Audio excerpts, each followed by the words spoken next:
Shalom, and welcome to Challenging Torah. Our challenge this year has been to look at Torah in the framework of Musar, the study of our soul traits, as we are part of a project of the Institute for Jewish Spirituality. And this week, Dr. Alan Marinis, in his book Climbing Jacob's Ladder, a study of Musar, cites some Musar teachers who say that three relationships form the nexus of all spiritual work.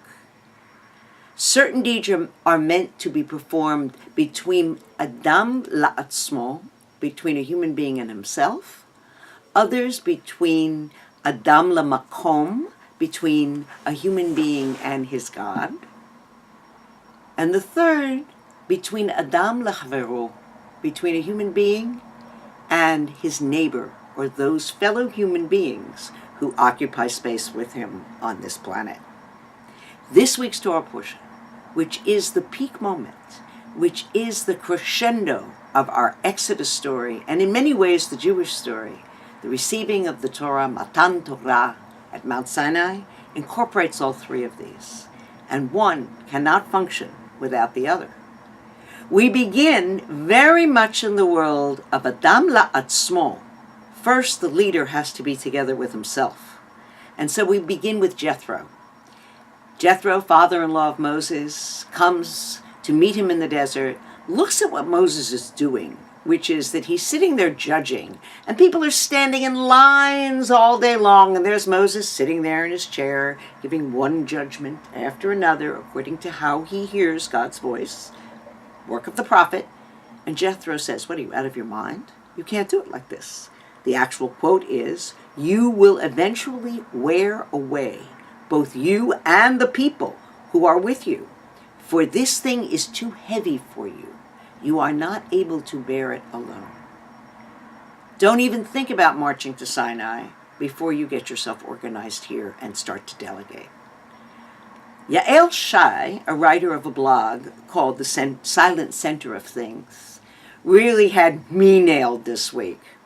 That's the place where, as does Moses, I am definitely the one who says, no, nobody else can do this as well as I can. And well, you know what? Let them try, because I can always save them, thereby cutting out any growth that any other potential leaders would have, right? This is a question of control. And this is a question that Moses needs to deal with before they can get on the road. We need to let the process of delegation happen. So it takes a couple months to be organized. It's 3 months into the journey before the Torah tells us in the third month, when the people of Israel had gone forth from the land of Egypt, the same way they came into the wilderness of Sinai. Important that it's in the wilderness, because always in the wilderness is where we're not distracted by other things. And Sinai, well, it's not the biggest mountain, and we're not even sure which mountain Sinai is, because this is a mountain and a wilderness for all times. And this is the moment that we look at the relationship between not only Adam la'atzmo, but Adam la'makom, God and man, human beings in relationship. And so God speaks and says, "You have seen what I did to the Egyptians, and now how I carried you on eagle's wings and brought you to myself. Now, therefore, if you will obey my voice, you will become my own treasured people, Am Segula, and I will take you on eagle's wings, and you shall be to me a kingdom of priests, a holy nation."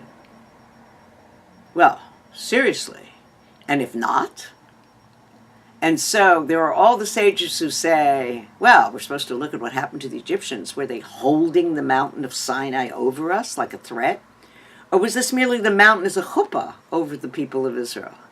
But there is an element here of yir'ah, of awe at its most basic level.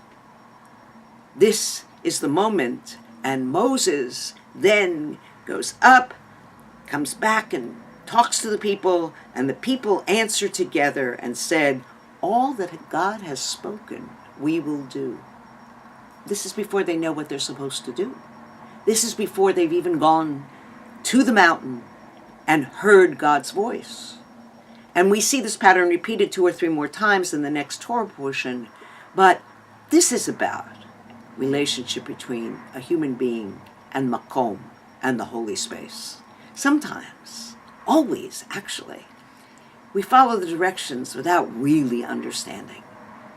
And free will and God's will are endlessly in a revelatory place. That's what revelation is about.